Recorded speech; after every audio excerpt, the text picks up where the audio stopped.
ನಮಸ್ತೆ ಸ್ನೇಹಿತರೆ, ನಿಮ್ಮೆಲ್ಲರ ಹಿತೈಷಿ ಆಧ್ಯಾತ್ಮಿಕ ಚಿಂತಕ, ಶಿಕ್ಷಕ, ಚಿತ್ತಚೇತನ.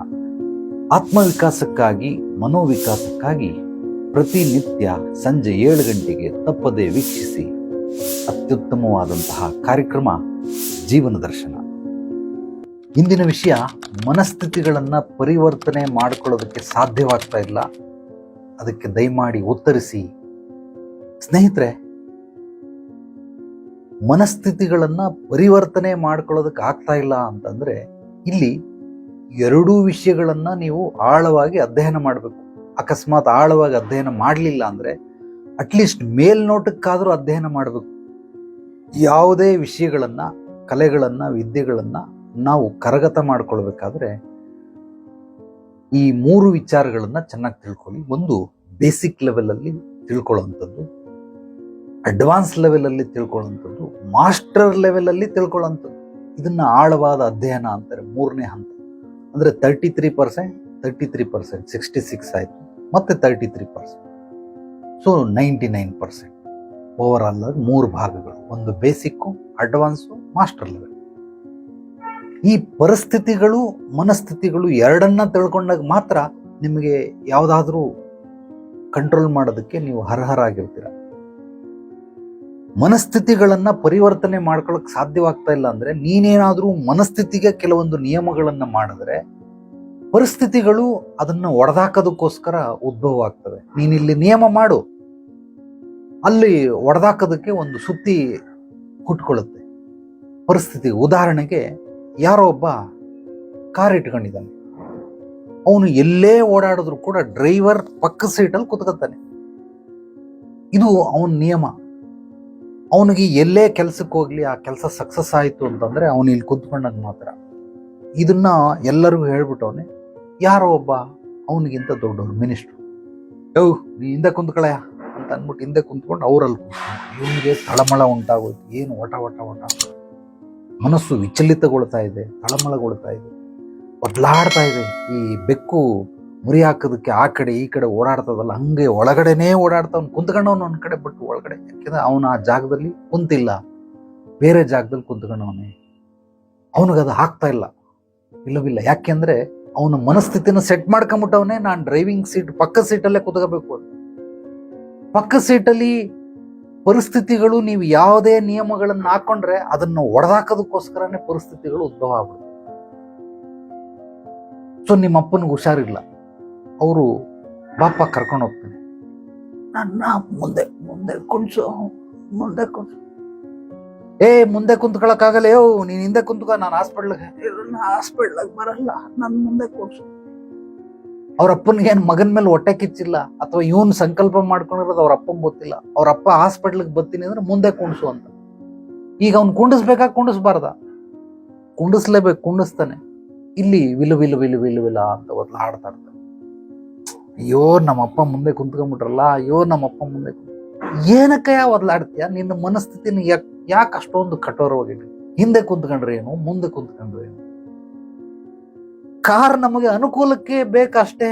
ಎಲ್ಲ ಒಂದ್ ಕಡೆ ಕುಂತ್ಕೊಳ್ಳಿ, ಹೋಗಿ ಬನ್ನಿ, ಮುಗಿದೋಯ್ತು. ಆ ಕಾರಲ್ಲಿ ಭೇದ ಭಾವ ಮಾಡ್ತೀರಾ, ಎಡಗೈಯಲ್ಲಿ ಭೇದ ಭಾವ ಮಾಡ್ತೀರಾ. ಅಮಾವಾಸ್ಯೆ ಹುಣ್ಣಿಮೆ ಕಂಡ್ರೆ ಎದುರ್ಕತ್ತೀರ, ಮಂಗಳವಾರ ಶುಕ್ರವಾರ ಕಂಡ್ರೆ ಎದುರ್ಕತ್ತೀರ.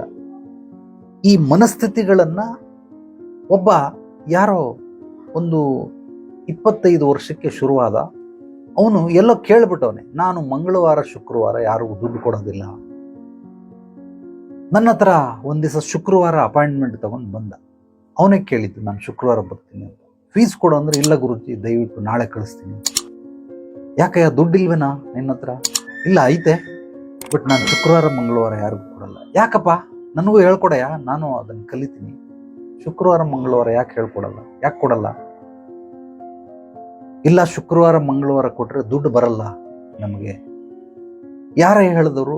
ಇದ್ರ ಹಿಂದಗಡೆ ಏನಲ್ಲೇ ವಿಜ್ಞಾನ ಏನೋ ಇದ್ರ ಹಿಂದಗಡೆ. ಶುಕ್ರವಾರ ಮಂಗಳವಾರ ಕೊಡಲ್ಲ. ಬಹಳ ಸಂತೋಷ, ನಾನು ಯಾರಾದರೂ ನಿಯಮಗಳನ್ನು ಫಾಲೋ ಮಾಡ್ತೀನಿ ಅಂದ್ರೆ ಬೆಂತಟ್ತೀನಿ, ನಾನು ಕೂಡ ಸಪೋರ್ಟ್ ಮಾಡ್ತೀನಿ. ಬಟ್ ನಿನಗೆ ಹೇಳ್ತಾ ಇರೋದು, ಶುಕ್ರವಾರ ಮಂಗಳವಾರ ನಿನ್ನ ಹೆಂಡತಿಗೆ, ನಿನ್ನ ಮಕ್ಕಳಿಗೆ ಅಕಸ್ಮಾತ್ ಏನಾದರೂ ಆಕ್ಸಿಡೆಂಟ್ ಆಗ್ಬಿಟ್ರೆ ದಯಮಾಡಿ ಹಾಸ್ಪಿಟಲ್ ಕರ್ಕೊಂಡು ಹೋಗ್ಬೇಡ, ನಾಳೆ ಕರ್ಕೊಂಡು. ಹಾಸ್ಪಿಟಲ್ ಕರ್ಕೊಂಡು ಹೋಗು, ದುಡ್ಡು ಕಟ್ಟಬೇಡ. ಅವ್ರು ಹೇಳ್ತಾರೆ ನೀವು ಅಲ್ಲೋಗಿ ದುಡ್ಡು ಕಟ್ಬಿಟ್ಟು ಬನ್ನಿ, ಆಪರೇಷನ್ ಮಾಡ್ತೀನಿ, ಇಲ್ಲಾಂದ್ರೆ ಆಪರೇಷನ್ ಮಾಡಲ್ಲ. ನೀನು ಹೇಳು ಶುಕ್ರವಾರ ಮಂಗಳವಾರ ನಾನು 1 ರೂಪಾಯಿ ದುಡ್ಡು ಕೊಡಲ್ಲ. ನೀನು ಯಾರಿಗೋ ಹೋಗಿ ಗುದ್ಬಿಟ್ಟಿದ್ಯಾ ಪೊಲೀಸ್ ಸ್ಟೇಷನ್ ಅಲ್ಲಿ, ಹೋಗ್ಬಿಟ್ಟು ಹಾಕ್ಬಿಟ್ಟವ್ರು ನಿನ್ನ, ಎಲ್ಲೋ ಅರ್ಜೆಂಟ್ ಕೆಲ್ಸಕ್ಕೆ ಹೋಗ್ಬಿಟ್ಟು. ಸೊ ಬೇಲ್ ಕೊಡೋದಕ್ಕೆ ದುಡ್ಡು ಬೇಕು. ಇಲ್ಲ ಇಲ್ಲ ಇಲ್ಲ, ನಾನು ಶುಕ್ರವಾರ ಮಂಗಳವಾರ ದುಡ್ಡು ಕೊಡಲ್ಲ. ಕೊಡಬೇಡ ನೀನು ಶುಕ್ರವಾರ ಮಂಗಳವಾರ. ಅವ್ರಿಗೆಲ್ಲ ಬಿಟ್ಬಿಡು. ನಿನಗೆ ಏನೋ ಆಕ್ಸಿಡೆಂಟ್ ಆಗಿ ಕೈ ಕಟ್ಟಾಗ್ಬಿಡ್ತು, ಕೈನ ಹಿಡ್ಕೊಂಡು ಹೋಗು, ಮಾರನೇ ದಿವಸ ಮಲ್ಕೊಂಡು ಹೋಗಿ ಶನಿವಾರ ತಗೊಂಡೋಗಿ ಹಾಸ್ಪಿಟ್ಲಿಗೆ ಹೋಗು. ಅಥವಾ ತಗೊಂಡೋಗು, ನಾನು ಇವತ್ತು ದುಡ್ಡು ಕೊಡಲ್ಲ, ನಾಳೆ ಕೊಡ್ತೀನಿ, ಇವತ್ತು ಆಪರೇಷನ್ ಮಾಡಿ ನನಗೆ ಜಾಯಿನ್ ಮಾಡ್ಬಿಡಿ, ನಾಳೆ ಕೊಡ್ತೀನಿ. ಹಂಗೆ ಮಾಡ್ತೀಯಾ? ಹಂಗೆ ಯಾರು ಮಾಡೋಕ್ಕಾಗುತ್ತೆ ಗುರುಜಿ? ಅದಕ್ಕೆಲ್ಲ ಅನ್ವಯಿಸಲ್ಲ. ಮತ್ತು ಅದಕ್ಕೆ ಅನ್ವಯಿಸಲ್ಲ ಅಂದ್ರೆ ಇದಕ್ಕೆ ಹೆಂಗಲ್ಲೇ ಅನ್ವಯಿಸುತ್ತೆ? ಮಂಗಳವಾರ ಶುಕ್ರವಾರ ದುಡ್ಡು ಕೊಡಲ್ಲ ಅಂದ್ರೆ ದುಡ್ಡು ಬರಲ್ಲ ಅಂತ ಹೇಳಿ ನಾನು ನಿನಗೆ ಮಂಗಳವಾರ ಶುಕ್ರವಾರ ದುಡ್ಡು ಬರಲ್ಲ ಅಂದಲ್ಲ. ಪ್ರತಿ ಮಂಗಳವಾರ ಶುಕ್ರವಾರ ಬಾ, ನಾನು ನಿನಗೆ 500 ರೂಪಾಯಿ ಕೊಡ್ತೀನಿ. ನೀನೇನೋ ಅದು ಏಜೆಂಟ್, ಅವನೇನು ಇನ್ಶೂರೆನ್ಸ್, ಲೈಫ್ ಇನ್ಶೂರೆನ್ಸ್ ಏಜೆಂಟ್ ಅವನು. ನಾನು ನಿನಗೆ ಪ್ರತಿ ಮಂಗಳವಾರ ಶುಕ್ರವಾರ ಬಾ, 500 ರೂಪಾಯಿ ನಾನು ಕೊಡ್ತೀನಿ. ನನಗೆ ಹೆಂಗ್ ದುಡ್ಡು ಬರಲ್ಲ ನೋಡ್ಬಿಡ್ತೀನಿ, ನಾನು ನೋಡ್ತೀನಿ. ಅಲ್ಲ ಗುರುಜಿ, ನೀವು ಛಲವಾದಿಗಳು ನೀವು ಅಂತ. ನೀನು ಆಗಲೇ ಹಠವಾದಿ ಆಗೋ, ಛಲವಾದಿ ಆಗೋ, ಯಾರು ಬೇಡ ಅಂತಾರೆ? ಮಾಡ್ಕೊಳ. ನೀನು ಯಾವನ ಇದನ್ನ ಫಾಲೋ ಮಾಡ್ತಾನೆ, ಮಂಗಳವಾರ ಶುಕ್ರವಾರ ದುಡ್ಡು ಕೊಡಲ್ಲ ಅಂತ, ನಿಜವಾಗ್ಲೂ ದುಡ್ಡು ಕೊಡಲ್ಲ ಅಂತ ಫಾಲೋ ಮಾಡಂಗಿದ್ರೆ ಅದನ್ನ ಸಂಪೂರ್ಣವಾಗಿ ಫಾಲೋ ಮಾಡು. ಅವತ್ತು ಹೆಣದ ಮೇಲೆ ತಲೆ ಬೀಳಲಿ, ಖಂಡಿತವಾಗ್ಲೂ 1 ರೂಪಾಯಿ ಬಿಚ್ಚಬೇಡ, ಯಾರಿಗೂ ಕೊಡಬೇಡ. ನಿನ್ನ ಮಗಳಿಗೆ ಆಕ್ಸಿಡೆಂಟ್ ಆದ್ರೇನು, ನಿನ್ನ ಹೆಂಡತಿಗಾದ್ರೇನು, ನಿನಗೆ ಆದ್ರೇನು, ಯಾರಿಗೇನೇ ಆದ್ರೂ ಮಂಗಳವಾರ ಶುಕ್ರವಾರ ದುಡ್ಡು ಕೊಡಲ್ಲ. ನೀನೇನಾದ್ರೂ ಮಿನಿಸ್ಟರ್ ಆಗ್ಬಿಟ್ಟು ಇಡೀ ನಾಡಲ್ಲಿ ಮಂಗಳವಾರ ಶುಕ್ರವಾರ ರಜಾ ಕೊಟ್ಬಿಡು. ಯಾರು ವ್ಯವಹಾರಗಳ ಮಾಡಂಗಿಲ್ಲ, ಅಂಗಡಿ ತೆಗಿಯಂಗಿಲ್ಲ, ಪೆಟ್ರೋಲ್ ಬ್ಯಾಂಕ್ ತೆಗಿಯಂಗಿಲ್ಲ, ಯಾರು ಮಂಗಳವಾರ ಶುಕ್ರವಾರ ಏರ್ಪೋರ್ಟ್ಗಳಲ್ಲಿ ಏರೋಪ್ಲೇನ್ ಓಡಂಗಿಲ್ಲ, ಟ್ರೈನ್ ಬಸ್ ಎಲ್ಲ ರಜಾ ಹಾಕ್ಬಿಡಿ. ಪೂರ್ತಿ ರಜಾ ಹಾಕ್ಬಿಟ್ಟು ಮನೇಲಿ ಕುಂತ್ಕೊಂಬಿಡಿ. ಕಣ್ಣು ಮುಚ್ಚಕಳಿ. ಮಂಗಳವಾರ ಶುಕ್ರವಾರ ಏನೂ ಕೆಲಸ ಮಾಡಂಗಿಲ್ಲ, ಕೆಲಸ ಮಾಡಿದ್ರು ಪರವಾಗಿಲ್ಲ, ಏನು ವ್ಯವಹಾರಗಳು ಮಾಡಂಗಿಲ್ಲ, ಕೊಡೋದು ತಗೊಳ್ಳೋದು ಏನಿಲ್ಲ ಅಲ್ಲಿ. ಹಂಗ ಮಾಡಕ್ಕಾಗುತ್ತೇನೆ? ಯೋಚನೆ ಮಾಡೋ ಒಂದ್ಸಲ. ಅಯ್ಯೋ ತಪ್ಪಾಯ್ತು ಗುರುಜಿ, ಇನ್ಮೇಲೆ ಮಾಡಲ್ಲ ನಾನು, ತಗೊಳ್ಳಿ ಅಂತ ಅಂದ್ಬಿಟ್ಟು ದುಡ್ಡು ಕೊಟ್ಬಿಟ್ಟು ಹೋದ. ಯಾಕೆಂದ್ರೆ ಅವನಿಗೆ ಅರ್ಥ ಆಗೈತೋ ಇಲ್ಲೋ 2 ರೀತಿ. ನಾನು ಇಷ್ಟೆಲ್ಲ ಹೇಳಿದ್ದಕ್ಕೆ ಅಯ್ಯೋ ಈ ನನ್ನ ಮಗನ ಹತ್ರ ನಾವು ಬಾಯಿ ಕೊಡಕ್ಕಾಗಲ್ಲ, ತಗೊಳಪ್ಪ ಅಂತ ಕೊಟ್ಬಿಟ್ಟು ಹೋಗಿರ್ಬೋದು. ಮತ್ತೆ ತಿರ್ಗಾ ಅವ್ನು ಮಂಗಳವಾರ ಶುಕ್ರವಾರ ಕೊಡದೇನೆ ಫಾಲೋನು ಮಾಡ್ಕೊಳ್ಬೋದು. ಇಲ್ಲ ಅಂತಂದ್ರೆ ನಾನು ಹೇಳಿದ್ದನ್ನೆಲ್ಲ ಅರ್ಥ ಮಾಡ್ಕೊಂಡು ನೀನು ಮುಂದೆ ಜೀವನದಲ್ಲಿ ಯಾವತ್ತೂ ಮಂಗಳವಾರ ಶುಕ್ರವಾರ ಅಂತ ನೋಡೋದಕ್ಕೆ ಹೋಗೋದಿಲ್ಲ. ಸೊ ಆ ರೀತಿ ಮಾಡುವಂಥವ್ರು ವಿಚಿತ್ರವಾಗಿರ್ತಾರೆ. ಸೊ ದಯಮಾಡಿ ಆ ಮನಸ್ಥಿತಿಗಳನ್ನ, ಪರಿಸ್ಥಿತಿಗಳನ್ನ ನೀವೇನಾದ್ರೂ ಕಟ್ಟಾಕೋ ಪ್ರಯತ್ನ ಮಾಡಿದ್ರೆ, ಮನಸ್ಥಿತಿನ ಕಟ್ಟಾಕ್ಬಿಟ್ಟಿದ್ದೀರಾ, ಪರಿಸ್ಥಿತಿಗಳು ಆ ಕಟ್ಟಾಕಿರೋದನ್ನ ಒಡೆಯೋದಕ್ಕೆ ಬಂದೇ ಬರ್ತದೆ. ಪರಿಸ್ಥಿತಿಗಳನ್ನ ಕಟ್ಟಾಕ್ಬಿಟ್ಟಿದ್ದೀರಾ, ಮನಸ್ಥಿತಿಗಳನ್ನ ಅದನ್ನು ಒಡೆದು ಹಾಕೇ ಆಗುತ್ತೆ. ಬೇರೆ ದಾರಿನೇ ಇಲ್ಲ ನಿಮಗೆ, ಒಡೆದಾಗ್ತದೆ, ಛಿದ್ರ ಆಗ್ಬಿಡ್ತದೆ. ಸೊ ಮನಸ್ಥಿತಿಗಳನ್ನ, ಪರಿಸ್ಥಿತಿಗಳನ್ನ ಕಟ್ಟಾಕಬೇಡಿ.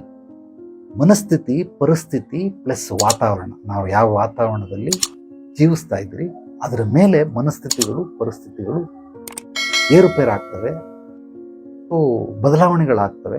ಆದ್ರಿಂದ ನೀವು ಮನಸ್ಥಿತಿಯನ್ನ, ಪರಿಸ್ಥಿತಿಯನ್ನ ಅರ್ಥ ಮಾಡಿಕೊಂಡು ಅದರ ತಕ್ಕಂಗೆ ನಾವು ಹೆಜ್ಜೆ ಇಟ್ಕೊಂಡು ಹೋಗ್ಬೇಕಾಗುತ್ತೆ ಹೊರತು ನಾವೇನಾದ್ರೂ ಅದನ್ನ ಕಟ್ಟಾಕ್ಬಿಟ್ರೆ, ಫಿಕ್ಸ್ ಮಾಡ್ಬಿಟ್ರೆ, ಇದು ಫಿಕ್ಸ್, ನಾನು ಜೀವನ ಪರ್ಯಂತ ಕಡೆ ಉಸಿರಿರೋಗು ನಾನು ಹಿಂಗೆ ಮಾಡ್ತೀನಿ, ಆ ಮಾಡ್ತೀನಿ ಅಂತ ಬಂದಾಗ ನಿಮಗೆ ಇದು ಬಂದು ಇದು ಕೊಡೀತದೆ, ಅಥವಾ ಇದನ್ನ ಮಾಡ್ತೀನಿ ಅಂದ್ರೆ ಇದು ಬಂದು ಇದು ಕೊಡೀತದೆ. ಇದು ನಿಮಗೆ ಆ ರೀತಿ ಮಾಡಬೇಡಿ. ಮನಸ್ಥಿತಿ, ಪರಿಸ್ಥಿತಿ. ಉದಾಹರಣೆಗೆ ನಂದೇ ಉದಾಹರಣೆ ನಾನು ನಿಮ್ಗೆ ಹೇಳ್ತೀನಿ. ನಾನು ನಾನ್ ವೆಜ್ ತಿನ್ನೋದಿಲ್ಲ, ವೆಜಿಟೇರಿಯನ್ ನಾನು. ಸೊ ನಾನು ವೆಜಿಟೇರಿಯನ್ ಖಂಡಿತವಾಗ್ಲೂ ತಿಂತೀನಿ. ಯಾವುದೋ ಒಂದು ಪರಿಸ್ಥಿತಿಯಲ್ಲಿ ಎಲ್ಲೋ ಮರಳುಗಾಡಲ್ಲಿ ಸಿಗಾಕೊಂಬಿಟ್ಟಿದ್ದೀನಿ, ನನಗೇನು ಇಲ್ಲ, ತಿನ್ನಕ್ಕೇನು ಇಲ್ಲ, ಸಾಯ್ಬೇಕು ನಾನೀಗ. ನನ್ನ ಮನಸ್ಥಿತಿ, ಪರಿಸ್ಥಿತಿಗಳು ಇಲ್ಲಿ ನಾನು ವೆಜಿಟೇರಿಯನ್ನು, ಆದರೆ ಮರಳುಗಾಡಲ್ಲಿ ಅಂತ ಸಾಯುವಂಥ ಪರಿಸ್ಥಿತಿ ಬಂದಾಗ ಖಂಡಿತವಾಗ್ಲೂ ನಾನು ಬದುಕಬೇಕು ಅಂತ ಏನಾದರೂ ಅನ್ಸಿದ್ರೆ ಆ ಸ್ಥಿತಿಗಳಲ್ಲಿ ಸೀದಾ ಹೋಗಿ ಯಾವುದಾದ್ರು ಪ್ರಾಣಿ ಪಕ್ಷಿಗಳಿದ್ರೆ ಒಡೆದು ತಿನ್ಬಿಡ್ತೀನಿ.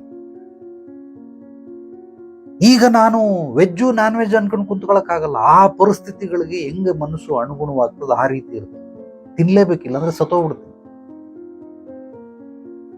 ಸೊ ಗಟ್ಟಿಗೆ ಪಟ್ಟಿಡಿದು ಕುಂತ್ಕೊಂಡು ನಾನು ಇದನ್ನೇ ಮಾಡ್ತೀನಿ, ಇದನ್ನೇ ಮಾಡೋ ಎಲ್ಲಿವರೆಗೂ ಸಾಧ್ಯವಾಗುತ್ತೆ ಅಲ್ಲಿವರೆಗೂ ಮಾಡಿ. ನಮ್ಮ ಗುರುಗಳು ಹೇಳಿದ್ರು, ನೀನು ವೆಜಿಟೇರಿಯನ್, ನಾನ್ ವೆಜ್. ನಾನು ಮುಂಚೆ ನಾನ್ ವೆಜ್ ತಿಂತಾ ಇದ್ದೆ, ಆಮೇಲೆ ಬಿಟ್ಬಿಟ್ಟೆ.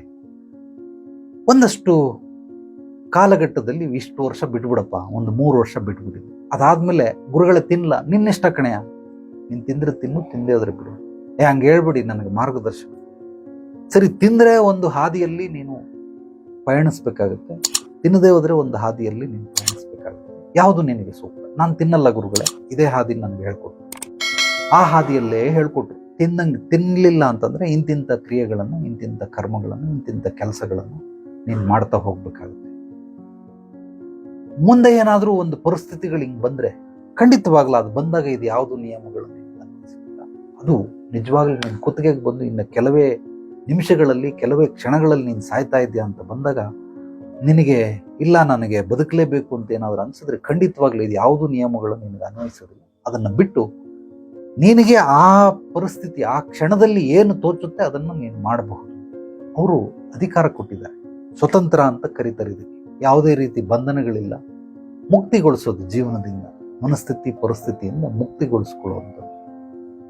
ಸೊ ನಿಜವಾಗ್ಲೂ ನಮ್ಮ ಗುರುಗಳು ಎಷ್ಟೋ ಜನ್ಮದ ಪುಣ್ಯ ಅವರು ಸಿಕ್ಕಿರೋಂಥದ್ದು. ನನಗೆ 3 ಜನ ತ್ರಿಮೂರ್ತಿಗಳು, ಶ್ರೀ ವಿದ್ವಾನ್ ಧರ್ಮರತ್ನಾಕರ, ಪೂರಿ ಜಗನ್ನಾಥ ಶಾಸ್ತ್ರಿ, ಭೈರವ ಅಘೋರ, ಈ 3 ಜನ ತ್ರಿಮೂರ್ತಿಗಳಿಂದ ಅವರ ಗರಡಿ ಮನೆಯಲ್ಲಿ ಪಳಗದಂತವನು. ಎಲ್ಲರೂ ಒಂದೊಂದರಲ್ಲಿ ಒಂದೊಂದು ವಿಶೇಷತೆಯನ್ನ ಹೊಂದಿದ್ದಾರೆ.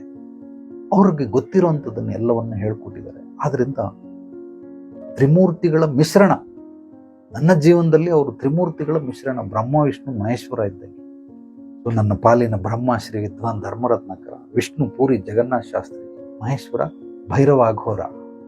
ಸೊ ಇವರೆಲ್ಲರೂ ಕೂಡ ಅವ್ರಿಗೆ ಗೊತ್ತಿರುವಂಥದ್ದನ್ನೆಲ್ಲವನ್ನ ಹೇಳ್ಕೊಟ್ಟಿರೋದ್ರಿಂದ ನಾನು ಇಲ್ಲಿ ಬಂದಂಥವ್ರಿಗೆ ಸಮಸ್ಯೆಗಳಿಗೆ ಪರಿಹಾರ ಕೊಡೋದಕ್ಕಿರಬಹುದು, ಅಥವಾ ಬೇರೆ ಯಾವುದೋ ಒಂದು ಅವರ ಮಾನಸಿಕ ಸ್ಥಿತಿಗತಿಗಳು ಏರುಪೇರಾಗ್ಬಿಟ್ಟಿರ್ತವೆ, ಇದಕ್ಕೆಲ್ಲದಕ್ಕೂ ನಾನು ಅವರ ಪೂರ್ವಾಪರಗಳನ್ನೆಲ್ಲ ತಿಳಿದು ಕೂಲಂಕುಷವಾಗಿ ಪರಿಶೀಲನೆ ಮಾಡಿ ಸಮಸ್ಯೆಗೆ ಪರಿಹಾರ ಕೊಡೋದ್ರ ಜೊತೆಗೆ ಭವಿಷ್ಯದಲ್ಲಿ ಅಭಿವೃದ್ಧಿ ಸಮೃದ್ಧಿಗಾಗಿ ಯಶಸ್ಸು ಕೀರ್ತಿ ಗಳಿಸೋದಕ್ಕೆ, ಗುರಿ ಸಾಧನೆ ಮಾಡೋದಕ್ಕೆ ನಿರಂತರವಾದ ಬೆಂಬಲ ಮತ್ತು ಮಾರ್ಗದರ್ಶನ ಆಧ್ಯಾತ್ಮಿಕ ಪರಿಹಾರ ಕೇಂದ್ರದಲ್ಲಿ ಸಿಗುತ್ತೆ. ಸೊ ಈ ವಿಡಿಯೋವನ್ನು ನಿಮ್ಮೆಲ್ಲ ಸ್ನೇಹಿತರಿಗೆ, ಆತ್ಮೀಯರಿಗೆ ಶೇರ್ ಮಾಡಿ, ಜ್ಞಾನ ಹಂಚೋದ್ರಿಂದ ಬೆಳೆಯುತ್ತೆ. ನಮ್ಮ ಚಾನಲನ್ನು ಮೊದಲನೇ ಬಾರಿ ಭೇಟಿ ನೀಡಿದರೆ ಸಬ್ಸ್ಕ್ರೈಬ್ ಮಾಡಿ, ಲೈಕ್ ಮಾಡಿ, ಕಮೆಂಟ್ ಮಾಡಿ. ನಿಮ್ಮ ಅನಿಸಿಕೆ ಅಭಿಪ್ರಾಯಗಳನ್ನು ನನ್ನ ವಾಟ್ಸಪ್ ನಂಬರ್ಗೆ ವಾಯ್ಸ್ ಮೆಸೇಜ್ ಕೂಡ ಕಳಿಸ್ಬಹುದು. ಎಲ್ರಿಗೂ ಒಳ್ಳೆಯದಾಗಲಿ. ನಾಳೆ ಮತ್ತೆ ಭೇಟಿಯಾಗೋಣ ಮತ್ತಷ್ಟು ಸತ್ವಭರಿತ ವಿಚಾರಗಳೊಂದಿಗೆ. ಎಲ್ಲರೊಳಗಡಗಿರುವ ಭಗವಂತನಿಗೆ ನನ್ನ ಭಕ್ತಿಪೂರ್ವ ಪ್ರಣಾಮಗಳು. ಸರ್ವೇ ಜನೋ ಸುಖಿನೋ ಭವಂತು. ಶುಭರಾತ್ರಿ.